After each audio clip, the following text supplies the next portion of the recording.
Hey everybody, before we jump into the episode, I wanted to tell you about something really exciting, at least in my opinion, and I hope you'll think so too. Sarah and I guested on the Pods and Sods network with Eric Miller and our friend John Lamoureux to discuss one of our favorite bands, Aha. So if you are a fan of the boys that brought us Take On Me and about 100 other great songs, go to www.podsodcast.com. That's www.podsodcast.com. Scroll down just a little bit and you'll find a 6-pack of Aha featuring the two of us and all your other friends. So give it a listen, see what you think, and let me know what you think of the songs I chose to talk about in the 6-pack discussion. Thanks so much, and here is our new episode.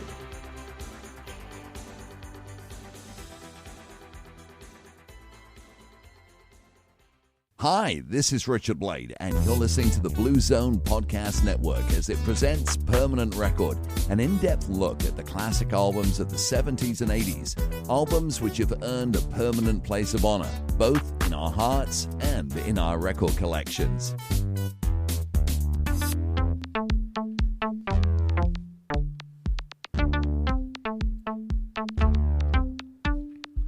Hello, fans of new wave music all around the world. My name is Brian. And I'm Sarah. You are on the Permanent Record Podcast right now, this very second. And guess what? We are 100% sober. Yes, that's true. Nice change of pace, isn't it? Yep, after last episode's Power Hour, things deteriorated quite a bit at the end of that show, didn't they, Sarah? I would say so, yes. And then, of course, we recorded 2 episodes after that one. We did. 2-hour-long episodes with guest host Colby Zell. Yes. As we finished drawing great songs out of the hat from 1985, 84.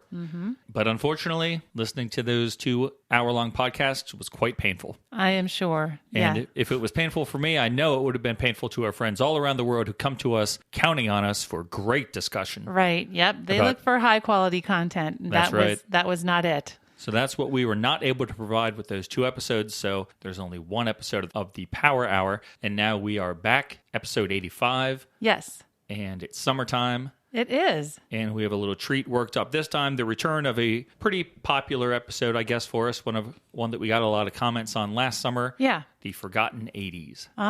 So this is the Forgotten 80s 2, the 80s Strike Back. Oh, the 80s Strike Back. Okay, yeah, I got it. Very nice. So before we jump into the Forgotten 80s tunes, since we last met, you guys were nice enough to put a few reviews out for us in Apple Podcasts. Yes, yes. And we have 2 here on the UK site, 1 here on the US site. So looks like maybe The Cure generated some interest in the podcast there and prompted people to let us know that they enjoyed the show. Oh, very cool. Okay, so the first review I'm going to read is from a UK listener, Octopus72. And Octopus72 gives us a 5-star, and it says, fascinating listen, and goes on to say, happened upon the review of my favorite band, Human League's Dare. Oh, very nice. Yes, and was hooked. Great to hear reviews of other albums of the 80s that I was obsessed by. ABC, Zillionaire, Dead or Alive, Mad, Bad, and Dangerous to Know, and Erasure of the Innocents. It's great to hear a different perspective from across the pond. I don't always agree, but hey, that's the point. Looking forward to working my way through them all. If you take your 80s music seriously, you will love these. Hope they review Human League's Crash, as it was more popular in the States than anywhere else,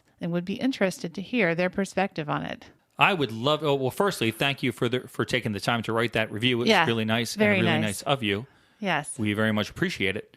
Glad you stumbled upon the show. It sounds like you have great taste in music, too. Oh, sure. I would love to talk about the Human League Crash. I love that album. That was actually the first Human League album I ever owned. I got that one and then went back to the store and picked up Dare because I enjoyed Crash so much. And, we very well may talk about it sometime. We could. But just be prepared because one of us is not a big fan of that record.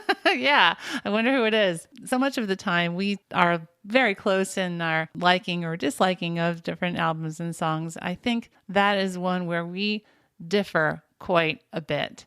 And it could lead to some very interesting and lively conversation if we were to discuss Crash. True, you're right. We don't always have to agree on these things. It might actually be more interesting to do an album where one of us loves it and the other one kind of does not love it. Yeah. There are certain bands that I want to cover all of their albums. at some point in time before we wrap this up. Yeah. Depeche Mode is the main one. Certainly. I also want to talk about all the Vince Clarke stuff. Mm-hmm. And Human League is one that I would like to do that with too, I think. Okay. All right. Boy, some of those early ones would be very interesting to talk about, wouldn't they? Oh, well, yeah. I was just sort of thinking from Dare on up, like version 2 of the Human League. You don't really want to talk about Travelogue? I would talk about it. But I don't feel any strong need to. Okay. Very well. Yeah. There are some good songs on that record. Yeah. Okay. So you have a review there in front of you from the U.S., don't you? I do. Okay. So this one is from Bergcats. It's a 5-star review titled 80s Finest Discussed in Depth. Great podcast with hosts who grew up with exactly my taste in music. Produced synth bands from the 80s. That is us. We do have that taste. That's in right. music. Yeah. The album reviews are always very well researched. Thanks. I remember reading most of the Smash Hits reviews when I was a wee lad in Scotland, and Smash Hits little catchphrases like, well, this one's hard to say. It's like L-A in capital letters and then in parentheses, man. So I'm not sure how you would say that out loud. Okay. Paul Fab Whack-a-Thumbs Aloft McCartney. Wow. I didn't read very many issues of Smash Hits when I was a youth, so I don't know what these all mean. Yeah. And Terrence Trout Darby. Okay. Oh, they're so very clever, aren't they? Yeah. I'm sure I read that Paul one not quite right. It should have been Paul Fab Whack-a-Thumbs Aloft McCartney. Oh, wow. That's probably how I should have said it. Yeah. Also cute hearing a couple of Yanks get to grips with the context of the times these records were released in the UK. Please do Please by the Pet Shop Boys. Okay. Okay. Definitely will. Uh-huh. Sulk by the Associates. Oh. I don't know the Associates. No, I've only ever heard the name of the Associates. I don't know. I know the Association. Oh, yeah. From the 60s. Right. I can do that. Yeah. Everyone knows it's windy.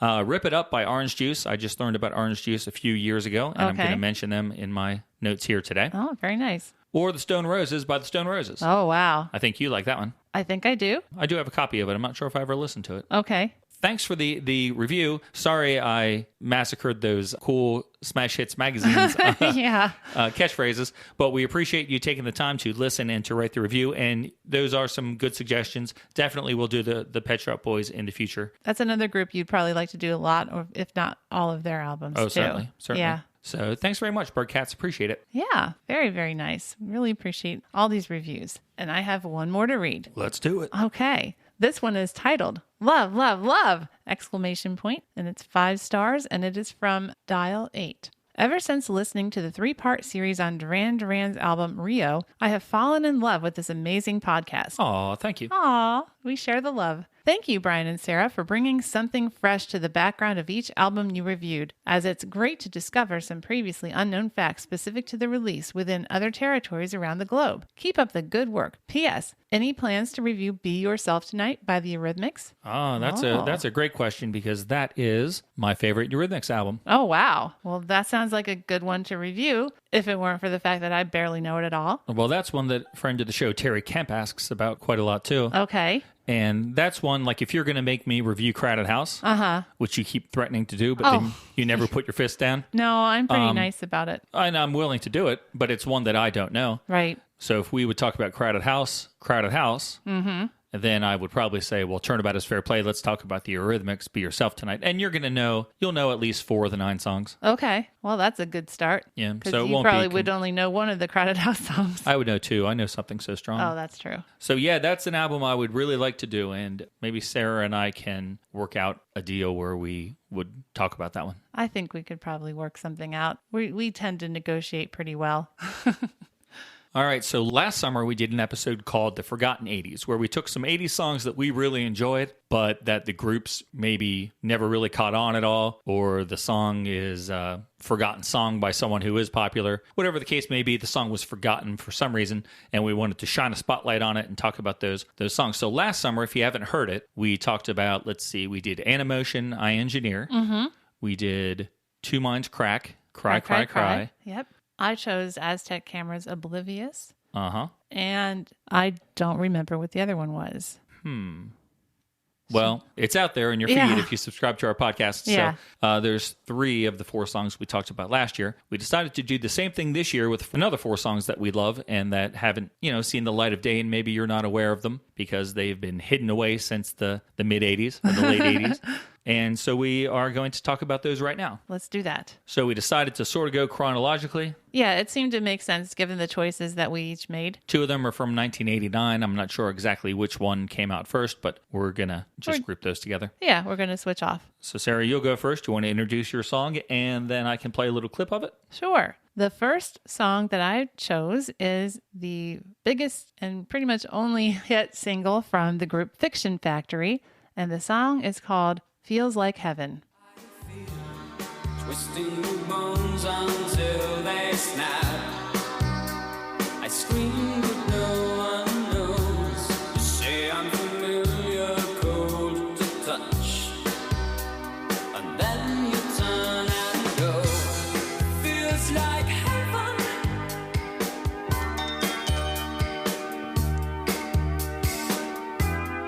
Feels like heaven.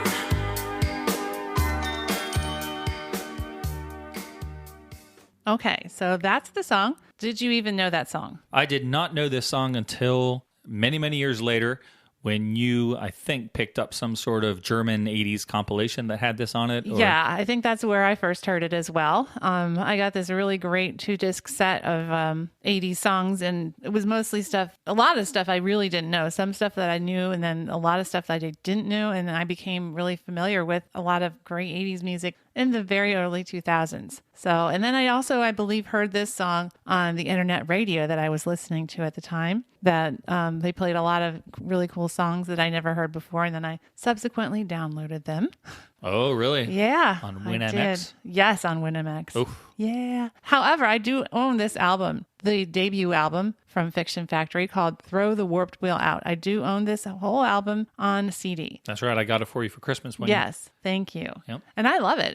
I think it's a great album. Are they from Germany because they enunciate like Wolfsheim? Believe it or not, they are from Scotland. Oh, really? Yeah, they are from Scotland. They formed in the town of Perth, Scotland. So, yeah, I don't know why they enunciate the way they do, but they do. Singer is Kevin Patterson, and they have 5 people in the band. They actually originally started as a ska band, and then they changed and became this group. So this was their first album. It was released in 1984, and it was released all over the world, but it did not even chart in the UK. Didn't chart in the US either, but it got to big old 98 in Canada, 57 in Germany, 34 in Sweden, and 23 in Switzerland. And those were the most notable chart listings for the album itself. That's pretty good, though. Yeah, not too bad. So this song was actually the second single. The first single was a song called Ghost of Love. And I really like that song too. It's very fast and upbeat. It's a very kind of danceable song, but it didn't really do anything at all. So then they released this song, Feels Like Heaven. They released it on New Year's Eve, December 31st, 1983. And it became a big hit. The worst it did of all the charts that I have here was 51 in Australia. It was 33 in Italy, 24 in New Zealand. Then it was in the top 20 in Austria, the Netherlands, Sweden, number 10 in Germany, and in the UK it hit number 6. But it did even better in Ireland, where it was number 4, and in Switzerland it was number 2. Awesome. Yeah. Did it get a U.S. release or no? It got a U.S. release. At least as far as I can tell, it got a U.S. release because there is a U.S. version of the album or of the single out on Discogs available for sale. But apparently it didn't do anything. It was probably just bubbling under. Yeah, maybe it was. Couldn't find anything on it. I did find a review from Smash Hits for this song. So our one listener who mentioned the Smash Hits review may appreciate this. It was from Ian Birch, and it was from the January 5 through 18, 1984 issue. He says, "You may have seen this 5-piece on tour with Paul Young. If you didn't, this isn't a bad place to start. Imagine a smattering of H2O, China Crisis, and the Lotus Eaters with a clean-cut production, and you're on the right track. One to watch in 1984. That's a pretty good bill right there, I think, them opening for Paul Young. Oh, yeah. He was huge at that time. Yeah, but I mean, like, their sounds are comparable. Oh, right. The little bit I know of this group. Yeah. I can picture them being popular with the same audience. Yeah, I would think so too. I think that would have been a good bill. So this song really did very well in the charts. And so after they did so well with this song, they thought, let's re-release Ghost of Love again and see how it does. Because we think that's a good song. Yeah, let's do it. Yeah. And it got to number 64 in the UK. And that was actually the last charting single for the band. I see madness in your eyes. I'm just standing straight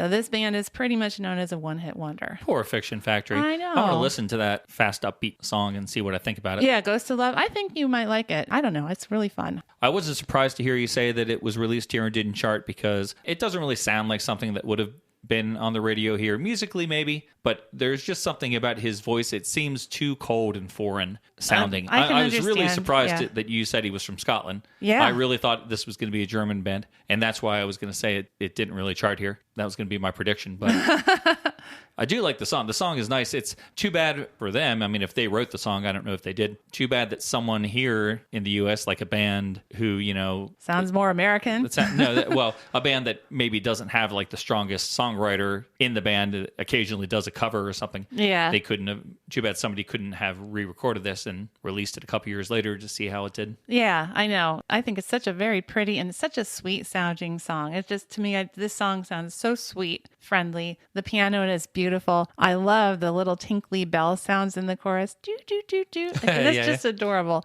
And of course, I love that slap bass that shows up occasionally in this song. It's a lot more prevalent throughout the rest of the album, but there's other good organic bass in here and some other very nice sounds. So I like this song a lot. I like the song, and I like you. I like the sound of it too. It is maybe a little bit bubblegum, maybe a little bit. Oh yeah, a little bit more than what I like. But I do like the artificial sounds. Yeah.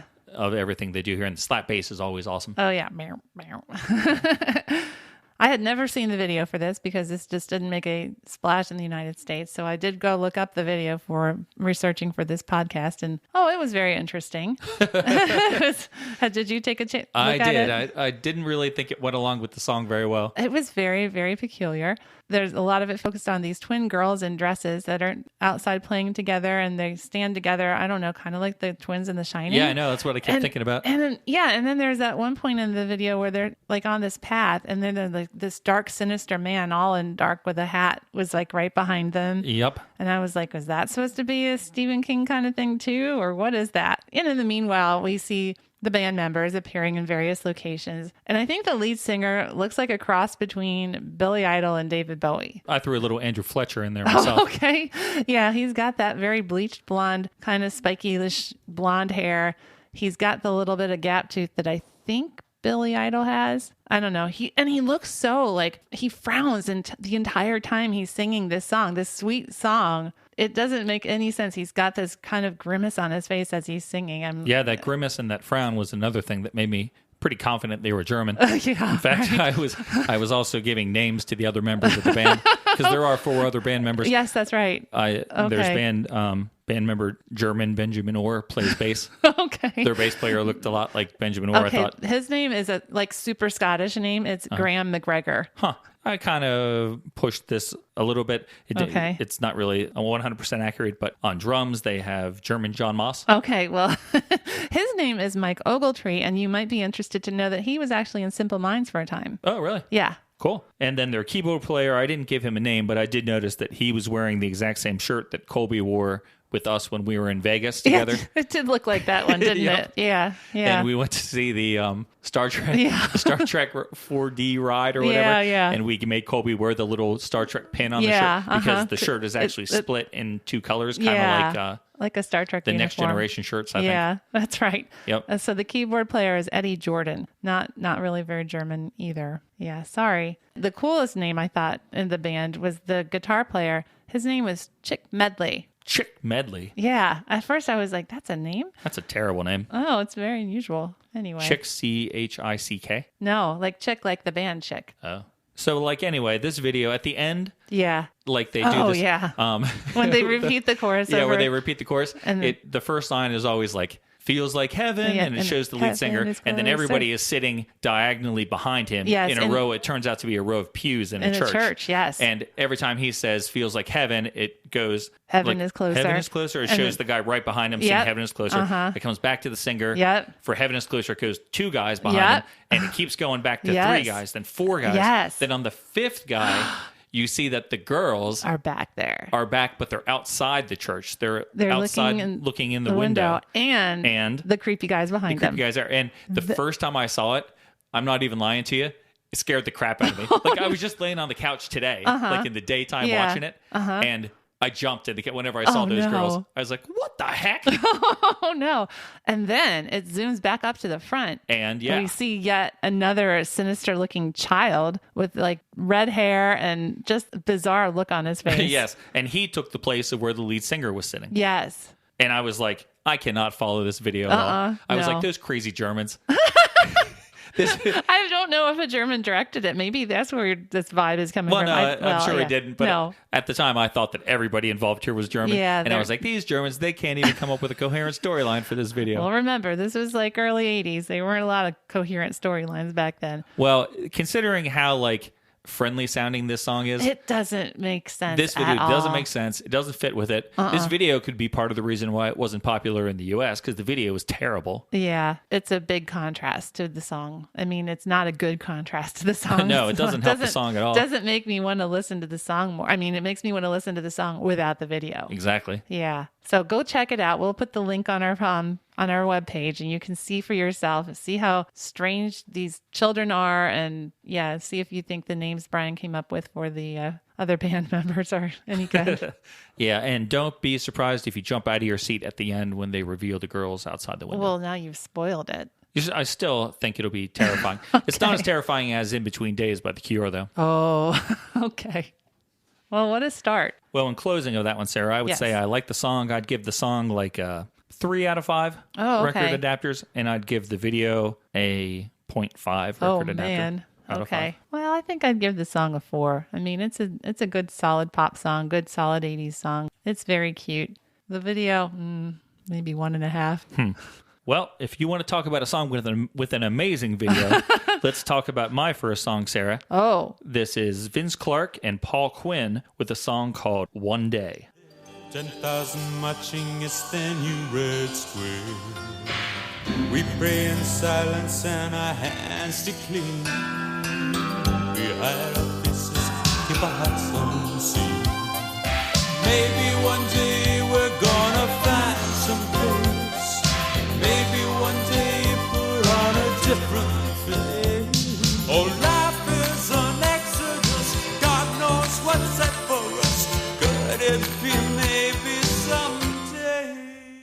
A track released on June 10th, 1985, and a track that will help me as I kind of write up my theory. I've mentioned this before when we talked about Erasure's Wonderland album. My theory about the public's post-Yazoo breakup hostility towards Vince Clarke. Uh-huh. I said this when we talked about Erasure Wonderland not doing that well in the charts. Well, this song peaked at number 99 on the UK pop charts. Oh, man. So once again, I think this is proof that the public was just trying to teach Vince Clarke a lesson for breaking up Yazoo and not giving them more of the band that they love so much. Oh, wow. What a theory. I mean, there's no way to disprove it right now. It can't be disproven. No. Because it's a rock solid theory. I challenge anyone. Yeah. How are they going to know? Like, what are you going to do? Go poll the British public back in 1985 and say, why did you hate this song? Well, they could, if they wanted to, point out the chart history of the song Never Never by The Assembly. Oh, and if that did well, then that would prove me wrong. Yeah. I talked about that song on our mixtape episode last year. That's true.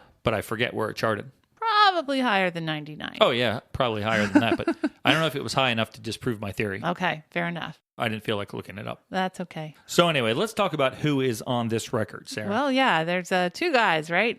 2 guys, but even more than 2 guys. Okay. So Vince wrote this song. This is not a solo Vince writing credit. He wrote this song with 2 people named Jamie Morgan and Cameron McVeigh. And they were part of a pop duo that I think was called Morgan and McVeigh. Okay. I may be wrong. And they released one song, which was produced by Stock Aitken and Waterman, and the song was called Looking Good Diving. Okay. Yep, and it didn't seem to chart. I found the single, but I couldn't find it on the UK charts that it had performed well or not. So the B-side of that single was a different version of that song, and it was called something like Looking Good Diving with the Wild Bunch or something like that. Okay. But that version was recorded with Nina Cherry. Oh, okay. And that B-side would actually go on to form the basis of her song Buffalo Stance. No kidding. Which was a top 20 single all around the world. Oh, yeah. A couple years later in 1988. I know that song. So that's kind of interesting. Vince wrote this song with them in 1984. It was released in 85. But 84 was that confusing period of time where the assembly, according to what I read and what Vince said, was officially laid to rest. Okay. They sort of given up in the assembly. And, the assembly was really Vince and E.C. Radcliffe. Right. With a different singer each time. Yeah. So they went their separate ways. But it still seemed like Vince didn't know what to do. And the fact that he got this song with a one-off singer. Yeah. If someone wanted to tell me that what I read was wrong and that this was actually intended to be part of the assembly project, I wouldn't argue with it because it would fit right in. Exactly. Yeah. If the assembly was supposed to have different singers on each song,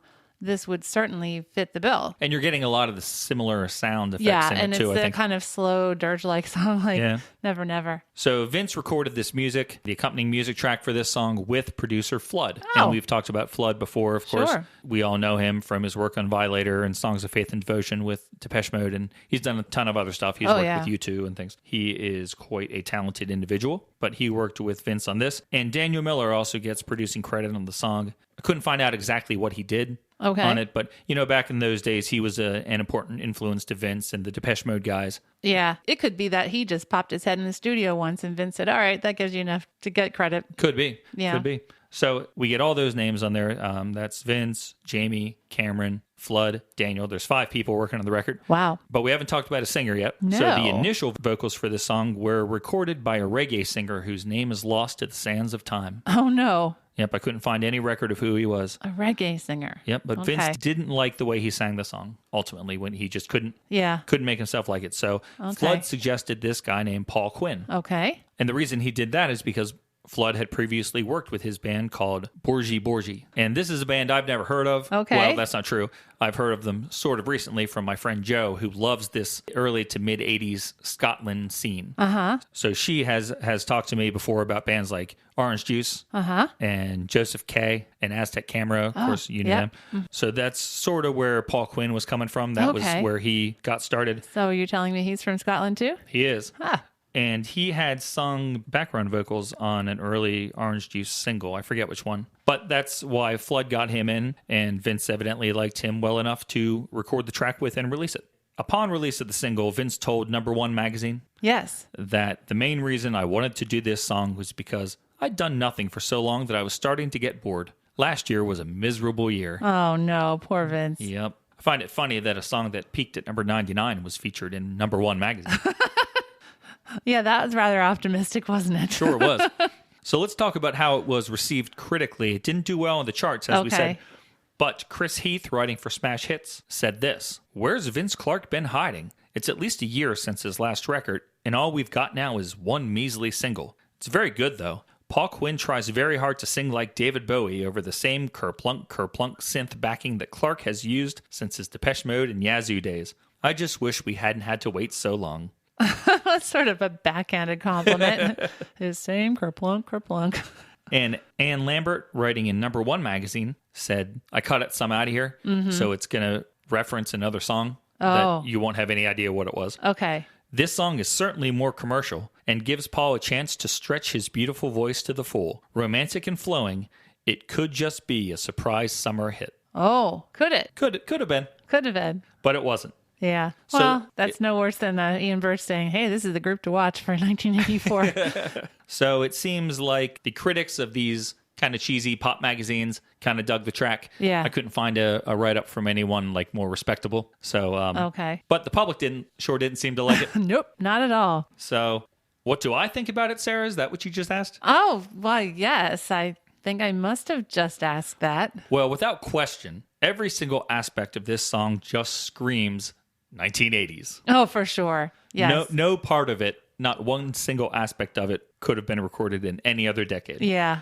I think we can say that probably about all four. Well, definitely my other song too. And the ones we've discussed so far. Well, Paul's voice cracks me up at times. Oh my gosh, yes. When I listen to it. I'm very glad that fate didn't conspire to keep him and Vince together, because I could not have listened to an entire album of this guy singing. There's no way he would have kept that up for an entire album or multiple albums. He couldn't. He couldn't possibly keep sounding like that song after song. Well, that seems to be his voice. Oh, man. And he takes a bow. It's like he is trying super hard. I mean, I will say, and you may disagree, and that's fine, I still like his voice better than Feargal Sharkey. I don't like Feargal Sharkey's voice. When I first heard it, when I first got that Never Never 12-inch single, I thought it was very strange and wasn't a huge fan of it. But at this point in my life, I guess I'm used to it. I would much rather listen to him than Paul Quinn. Maybe that's the thing. I haven't heard Paul Quinn enough, maybe to really be disturbed or annoyed by him. Mm-hmm. But he does sound a little more normal. I mean, it's that over-the-top 80s kind of sound. We hear a little bit of that, I think, on the Fiction Factory vocals. I think he's kind of more that same vein of right. Like, oh. But it's not like Paul Quinn is like over the top with it. Yep. And Paul Quinn, like that review said, he was trying his best to sing like David Bowie. Oh, yeah. I love imitating like David Bowie 80s vocals. Yes. When we're in the car, I like doing that sometimes. Yes. So there definitely is an 80s style of singing that these guys are both channeling here in these songs. For sure. Musically, this slow intro here to this song sounds exactly like the assembly to me. Another reason why I think this could have been part of that project. Yeah. And then right around the first time we hear the chorus, it starts to sound like something Erasure might have done on like an album track, but it's not 100% Erasure, right? It's not quite there yet. There's still some sort of difference between this and the Vince of 1985 that we're going to get on Wonderland. It might just be the sounds he's using or the equipment that he's using, right? Because this sounds much more metallic to me. Okay, yeah. I still feel like this didn't get as much work.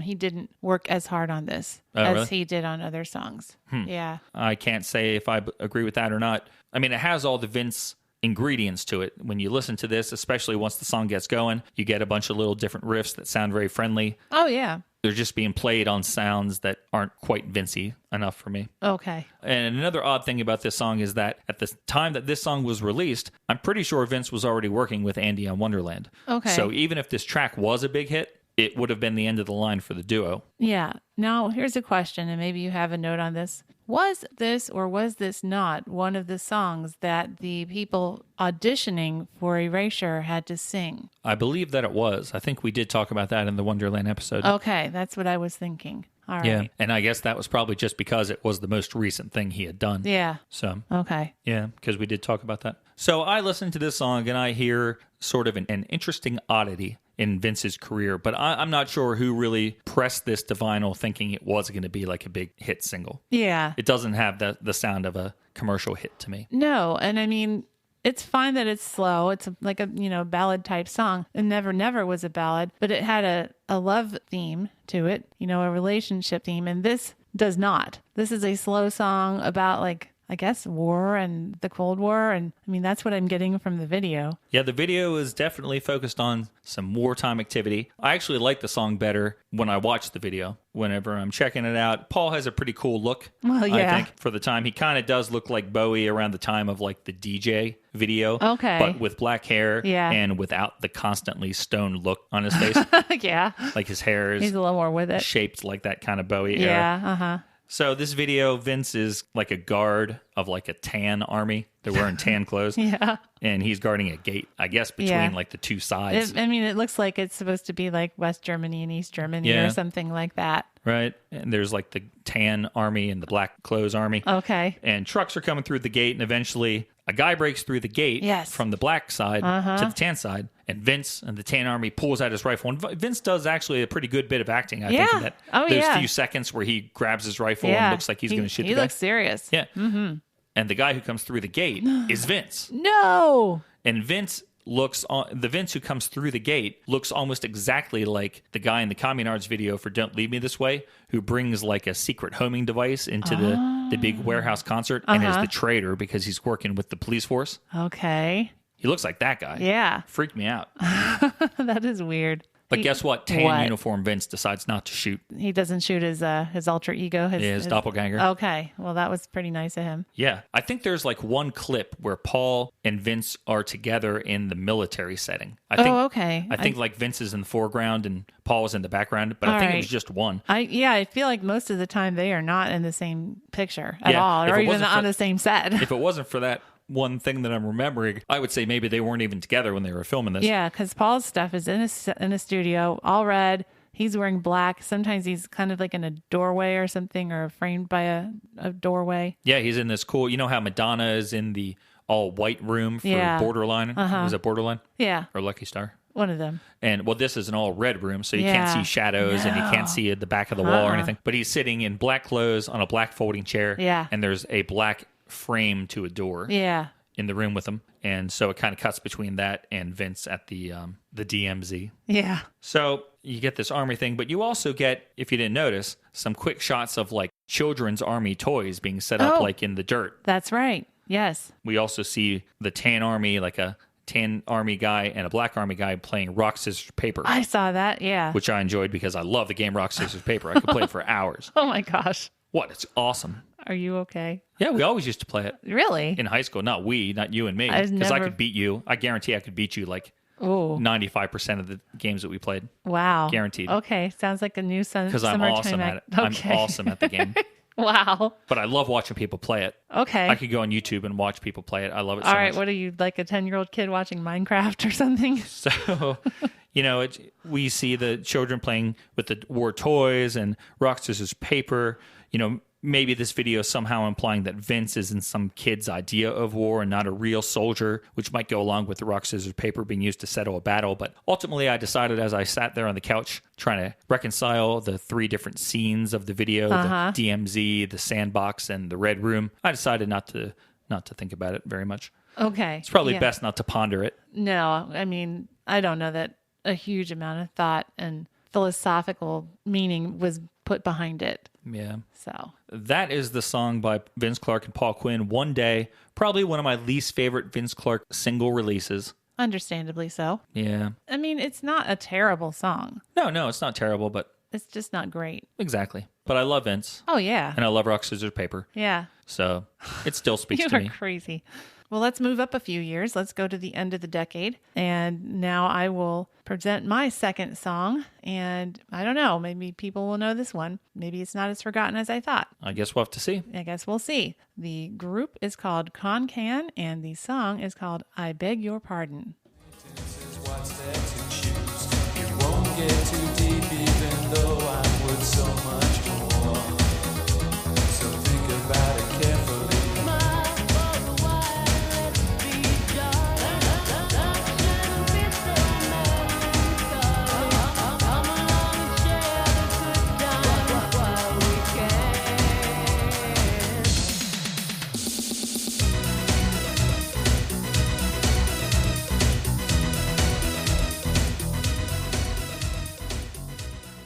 So, do you remember that one? Oh, yeah, I remember it. Okay. Well, good. I remembered it too. So maybe it won't be as much forgotten. I think the group itself is certainly forgotten because they don't really exist anymore. But this song was released kind of twice because it first came out on an indie label in June of 1988, just in Canada. And it was a label called Revolving Records. And it was because this guy that made it, he lived in Canada. Can was originally just one guy. His name is Barry Harris, and he lived in Toronto, Canada. And he was a DJ. He was also working in this basement studio in Hamilton, Ontario, and he was recording music. He's since become a really big dance music producer and remixer. Oh. He has remixed songs for Christina Aguilera, Mary J. Blige, Celine Dion, Jennifer Lopez, Madonna, Britney Spears, the Spice Girls, and Whitney Houston. So he's like really a big name now. What's his name again? Barry Harris. He was a DJ. He did all this stuff. And he was inspired to do this song by the Pet Shop Boys song, Always on My Mind. What? That's what he says. That's what I read. That's allegedly. And he also really liked all these different groups who were out at the time that were doing all this sampling. Sampling was really big. This was, 1988. We think about an information society. Yep. I see a very big parallel with this song and the music of Information Society. And I think that he ends up kind of looking like the one guy because he's kind of nerdy. He's not quite as nerdy as the singer, but Kurt? Yeah. Like he has these little glasses and anyway, he's a little bit odd. So he started working on this song. He was really just like working on it on weekends down at his basement studio. And eventually he needed a vocalist. So there was this guy, Kevin Wynn. He was like 22-year-old session musician. He met Kevin at this basement studio and he said, "Can you sing this song for me?" And he said, "I really do want a kind of a deliberately monotone delivery of this song to go with the lyrics and kind of contrast with the music." So that's what they did. He made this record on this indie label, and then he started playing it at the club where he was DJing. So one night, this guy named Mark Nathan, who worked for Atlantic Records, was in the club where Barry Harris was DJing, and he played his song, I Beg Your Pardon. And Mark Nathan pretty much freaked out. He was like, oh my gosh, he'd never had such an immediate reaction to a song.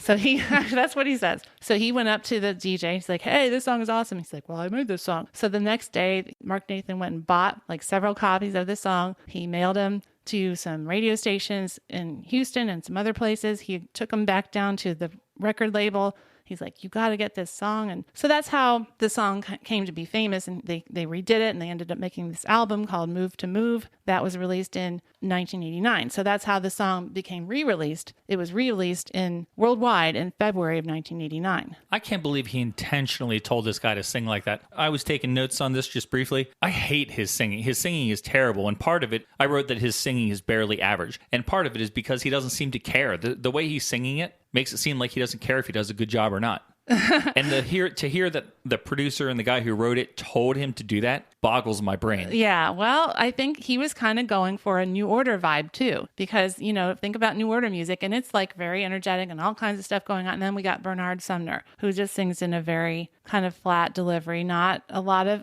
sometimes he has emotion, but there's a lot of times where it's very plain. And so that, I think, was the other kind of inspiration for his vocals. Well, the difference between a New Order song and this song is that if New Order is going to do kind of a deadpan style synth dance track, yeah, their synth riffs are going to be cool sounding.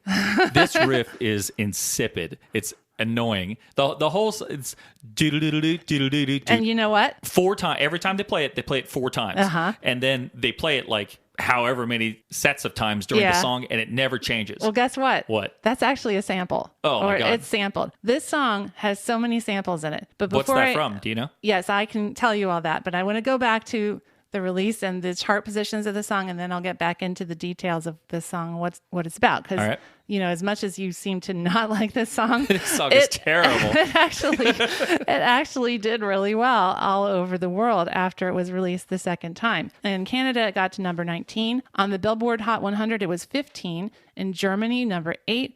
New Zealand, number 7. The UK got to number 5. The Netherlands, number 3. And the Billboard Hot Dance Club Play, it was also number 3. So this was huge in the dance clubs. I remember it being on the radio. Oh, yeah. So do I. This was a huge song. So you don't like it. Well, it's crazy. And it actually won a 1990 Juno Award for the best dance recording. Oh, wow. Yeah, it did. So it has samples from 7 different songs. Now, samples or kind of like their interpretation. So it's not direct samples, but some of it's like their interpretation. So obviously the most significant one is the song Rose Garden by Lynn Anderson, because that's the little smile for a while. That's part. That's the good part of the song. Yeah, you like that part. Yep. So that's the main thing. That's why they say, I beg your pardon, because that's the name of the song. I beg your pardon, I never promised you a rose garden. They also... I know one sample. Okay, you want to name it? That's right. Sample that we talked about on the ABC episode.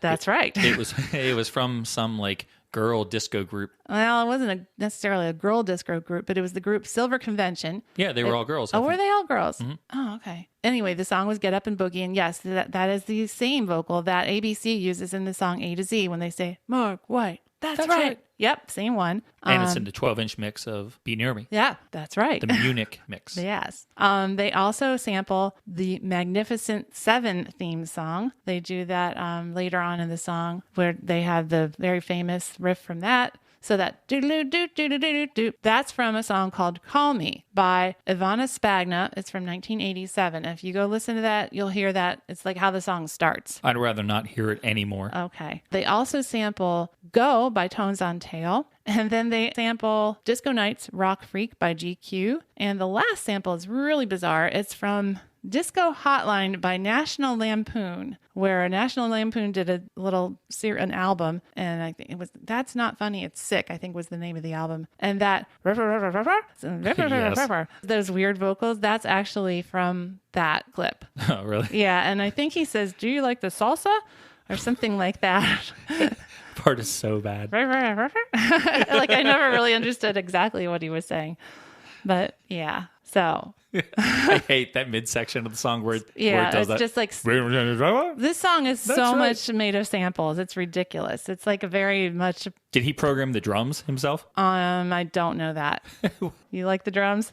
I don't hate him. Okay. I'm desperately trying to figure out something that he did. That was original. While he was down working in that basement studio. Did he create anything new? Well, he put it all together. Yeah. It's sort of like making, a recipe. Right. From I make a cake when I start with a cake mix, and I add a bunch of other stuff to it, and it's still a cake, but it's not my homemade from scratch cake. This song must have been recorded before. I don't know much about the Beastie Boys, but I watched some sort of show about the Beastie Boys, Paul's Boutique. Yeah. And they said there were so many samples on that, hundreds of samples, and they said an album like that could not have been made after that because it was sort of like the Wild West in the beginning of the use of samples. Yeah. They didn't really pay for them. They just used them. Right. And so that was one thing that was a bit of concern for Mark Nathan when he brought the song back to Atlantic Records because, the big sample was the Lynn Anderson one. That's the most famous one. And somehow they finagled some deal to make sure that she could, it was okay that they was on that song. But I don't exactly know that they didn't go into that. But yeah, that was an issue, the rights to the music. So, and I know how much you like the video too. For this song. The video is it's fine. It's low budget. It's low budget. And plus I saw it on YouTube. It looked kind of grainy, a little blurry or something. Yeah. But I figured that's just because they didn't have a good copy. So we have this CD. Yeah. I think I bought it one time for $1.99. Yeah. And there are songs on the album that I like. Mm-hmm. One called Bite the Bullet. Okay. And there's another one. But even the songs that I like are super simplistic. Uh-huh.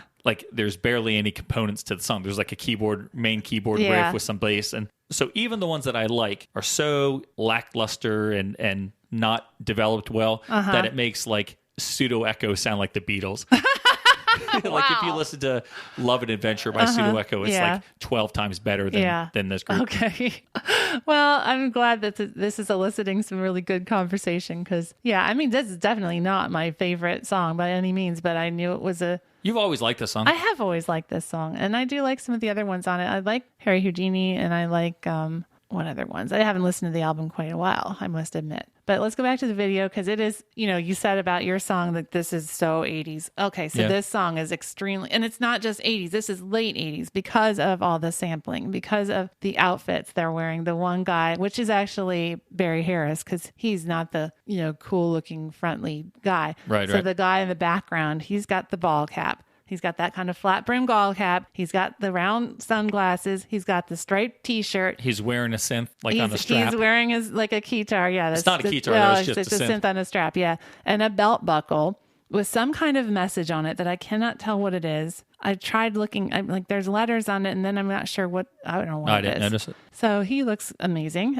So very much from his time that it's incredible. Mm-hmm. There's also a girl dressed as a cowboy, in a cowboy hat, and she's got a big accordion, and she lip syncs the Lynn Anderson vocals. And then there's all kinds of people that show up in a little crowd, and then there's all kinds of phone booth antics because the singer is actually singing most of the vocals into a phone as he's in a phone booth. So he's they get some really close ups of his little tiny mouth. He seems to have a really small mouth for some reason. I didn't notice. Yeah. And then there's all these other antics going on with the phone booth, like trying to stuff people in the phone booth. And I don't even know. It sounds like a fun video. Oh, yeah, it is. This song itself, it very much is a very kind of novelty song to me. Very much so. Because it has all this sampling and it's so dated. It is so dated. But it's a goofy song and it's my gosh, it is a good dance song. You want to go dance, you can dance to this song for sure. The song makes Boys Don't Cry, I Want to Be a Cowboy sound like Bohemian Rhapsody. Oh, stop it.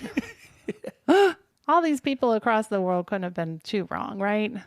Oh, I think they could because I'm usually right about things. Oh, okay. Well, you have anything else to say about this song? No. Okay. You want to hear my last song? I do. All right, so my last song is one I almost hate to put on the Forgotten 80s because, we just saw this group in concert last week. I know. And so there was obviously a venue full of people that didn't forget it. Because everybody sang along. Yep, and it is a great song, but I guess, being honest, it's one that probably, if you had known it back then, it could have slipped your mind. Yeah, sure. It's certainly not in the public eye anymore, just to fans of this group. And the group is called The Ocean Blue. Mm-hmm. And the song is called Between Something and Nothing.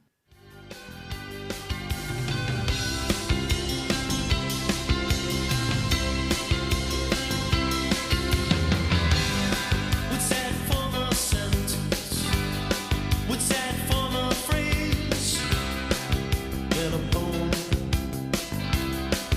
or a letter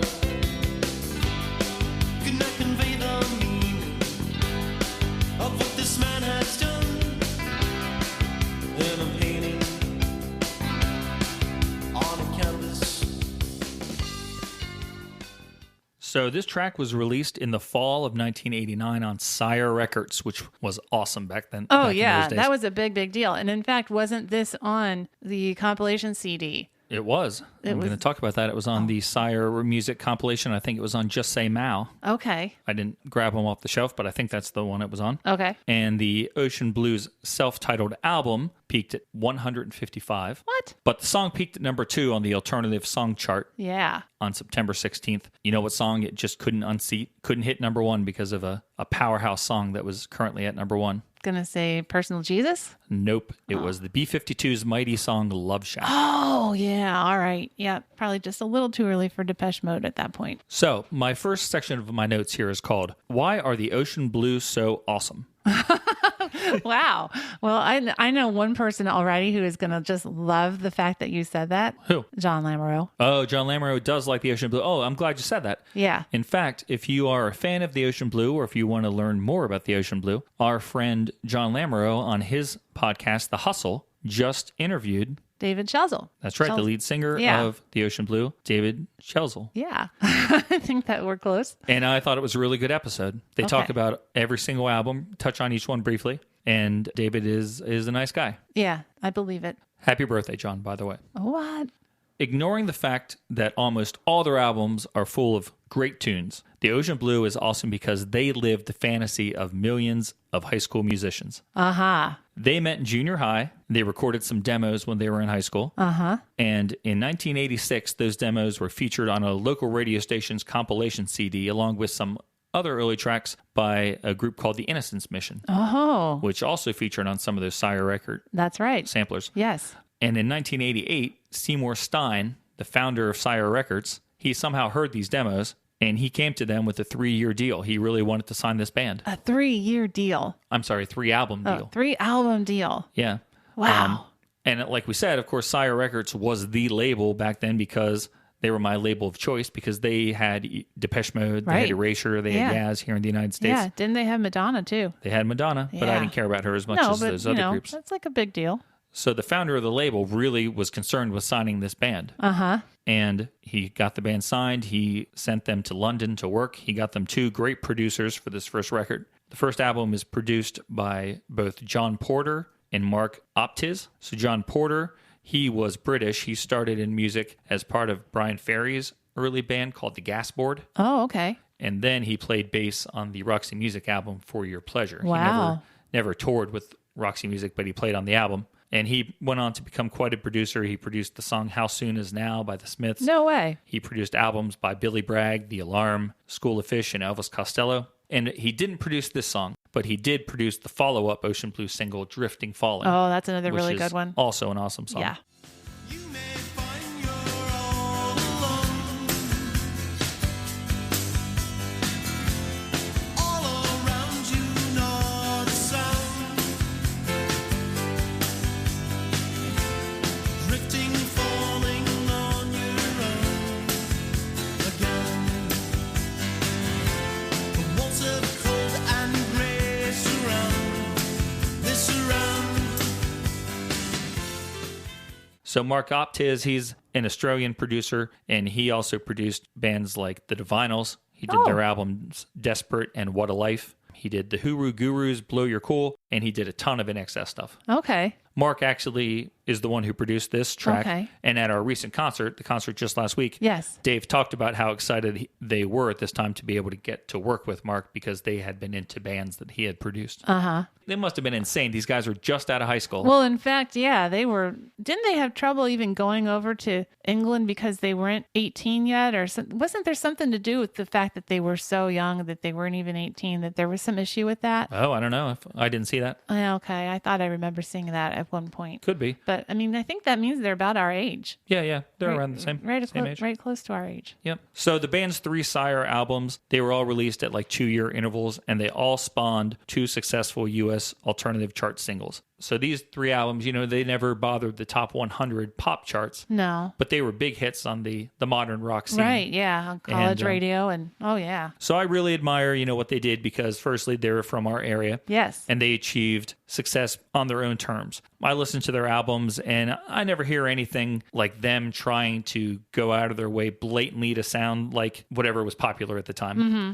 They're influenced by some bands that we, from the genre of music that we love. They are influenced by Echo and the Bunnymen, and they are influenced by the Smiths, and you can hear that in their music. Yeah. But, they never made an attempt to, band X is really popular right now. Let's change what we're doing and sound like band X. Their first album, you can definitely hear these influences. And then each album after that, the sound of Echo and the Bunnymen, for instance, gets less and less. And the Ocean Blue sound becomes stronger and stronger. Right. Yeah, they come into their own. Which is really cool. And as I wrote all that in my notes. And then I found on a website called Pop Matters, I read something by Michael Franco, and he said, the Ocean Blue has always sounded out of place. Formed in the late 80s in Hershey, Pennsylvania, their sound was rooted in the same vein as English New Romantic bands such as the Smiths and New Order. The discrepancy here is obvious. A town known for chocolate and the Amish doesn't exactly sound like a haven for the new wave pop rock. What made the Ocean Blue musical outcasts, however, was that their brand of rock was already on the way out during their formation. Yeah. By that time, the Smiths had already disbanded. New Order had seen the last of their major hits with the exception of Regret, and hair metal had taken over the airwaves. Still true to their roots, the Ocean Blue kept making new wave-inspired albums, making no concessions for mainstream success. That's right. So I thought that was kind of cool because that was what I was trying to say. Yeah, and he said it for you, which was very nice. If you want to get a sample of the early success this band had, they had singles, like I said, that all charted on this modern rock charts. Drifting, Falling, Ballerina, Out of Control, Cerulean, and Sublime were all successful singles, and I think if you listen to those, you'll find that they sound great today. And if you don't know the band, I think you will enjoy them. Yes. And if you want to see some pictures from the recent concert, go to our Facebook page because we were right up against the stage, got to see them performing those songs, and it was just a great time. It was awesome, and also awesome is their brand new album. Yes. If you have Spotify or Apple Music or something, check it out. I think you will really like it. It's called Kings and Queens, Knaves and Thieves. Yes. Is the name of the album, and it has some great songs on it, especially Love Doesn't Make It Easy on Us and The Limit. Those are two of my favorite songs. Yeah, I think I really, really liked The Limit when we saw that live. I mean, I liked everything new, but I remember that one particularly struck me as really good. So we talked about some terrible videos today in our podcast. Yes, we did. Very cheesy, corny, weird. Yep. So here's the last video that we're going to talk about. And you know what? It isn't all that bad. It's fine. It's actually pretty good. Yeah. So Dave said that this song was inspired. I'm going to call him Dave since we've seen him in concert a couple times now. Yeah. Well, I met him. We both met him a couple of years ago. Didn't we? So that's why I think we can call him Dave. Yeah, for sure. Yeah. And plus, from the area. Yeah, obviously we have all these ties. So Dave, buddy. He said the song was inspired by the artwork of Vincent van Gogh. Oh. And a quote that I found from him is, "It's not about a person. It's about encountering art. It's about death and life and all of those things." And at the concert we just saw, he said that one of the things he's most proud of in his musical career, he wouldn't name like a favorite song, as so many creators are hesitant to do. Sure. But he said, I'll tell you some things that I'm proud of. Yeah. And the guitar solo in the song was one of the things he was most proud of, that they got the sound and the riff of that mid-song guitar solo. Yeah. It is really good.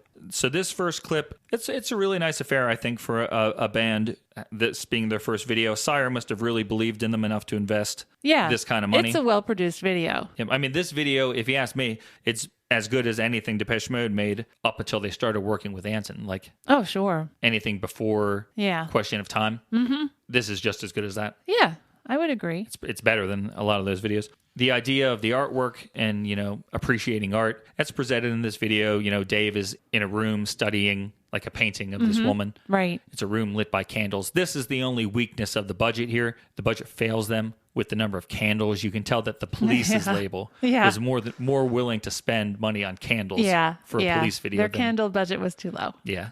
We really should have had about 5 times the number of candles if we wanted to be able to compete with the police and Sting. But anyway. So then we see the girl in the painting. Then later on, we see the girl she's spotted in like a film. He's watching a film, and she's played by a beautiful actress. She has like lovely eyes. Mm-hmm. And then there isn't much of a story. No, he just sees the girl in the painting. He sees her in the movie.